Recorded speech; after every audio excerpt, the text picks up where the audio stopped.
Good to see you again. Good to see you. So, Eric, a week ago, Saturday last week, Annie presented for the very first time to the public her book, Annie's Raw Food Asia. This is the book, and this is Annie's signature.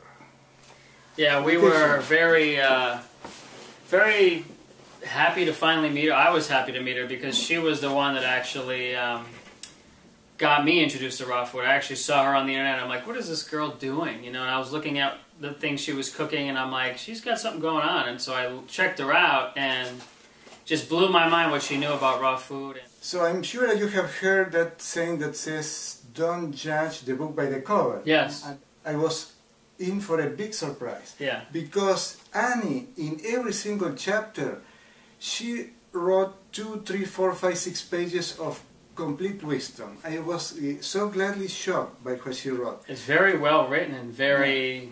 It's not like her other usual books that she had. Again, I was also expecting just more recipes with like an Asian twist, but she actually dove a little bit into like her life, right? I mean, that's what I read. Yeah. You know, about growing up and that kind of thing, and she comes out with a lot of things that some people don't talk about, which is very interesting.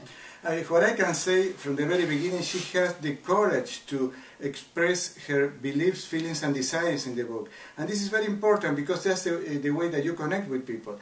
Like the first chapter, she talks about drinks, entertaining in the raw. The next chapter, well, in the same chapter, she talks about cocktails, then salads and dressing, whole foods, nutrition, and it's Well, I'm sorry. One thing I wanted to say that was very interesting about the book that you're showing me is that the different chapters and pages and all this type of thing, like she talks about, like, say, cocktails, for instance. It says blushing roses, and then she says where it's from in Asia, because Asia is a very big place. I mean, there's a lot of different countries in there. Like blushing roses for a cocktail says from Japan, and then pomegranate cocktail, India. Vanilla jalapeno cocktail, Thailand, fresh lemonade, Vietnam. I mean, that's great to know exactly where it's coming from. And I would like to try all of them because they should have a very, very special taste that we are not used to. And for example, the chapter number 3, she talks about probiotics. The number 4, a clean environment.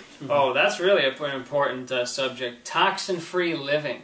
Then she talks in the chapter number 6 about physical fitness. That is a subject very dear to us and to everyone. Right. And she talks in a very interesting way because she talks about what she does and what she recommends, and is very, very wise. Right.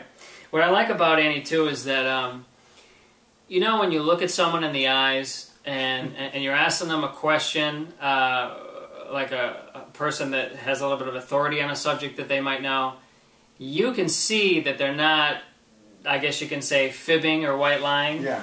You can tell that she's right, coming from the heart, and that she means what she says, and she actually, you know, walks the talk. I can feel it, you know, when she's talking, that you know, because she's so calm and relaxed. I mean, she has nothing to hide, and that's why I really like her. She's a really nice person. So this is one of my favorite chapters. She talks about rest and recovery. And this is so important in our crazy and stressful society. Absolutely. Social fitness, but it's so interesting. Then happiness. Right. Then in the number 10, she talks about menus. Menus for entertaining, brunch, cocktail, picnics, wedding, romantic dinners. Oh, Look at that. See that? I would like to try that. Well, I want to ask her more about that when we interview her next week, because I'm sure she, you know, coming from a woman's point of view, you know, we can get some tips for our wives and, you know, our wives. Yes. And then at the end, she says, afterward, raw food for longevity. Theories on longevity, things that I learned. If I'm wrong, she said, I can live off of, I think she said $10 a week. Now we have to ask raw her food. It's either 10 or 20, so I want to know exactly what she's doing to do that. I mean, obviously for me, even if it was a little bit more money, that's fine. But hell, I'd be a freaking millionaire if I was able to eat like that and eat good and feel full, you know what I mean? It says, fruits, vegetables, nuts, and seeds are packed with fiber, which acts like a broom sweeping our insides clean. The water is like hose washing us out. Raw foods help us practice personal hygiene from the inside out. It's naturally cleansing and detoxifying. This is true. I mean, you know, because a lot of people don't know, but earlier this past year, my wife came down with cancer.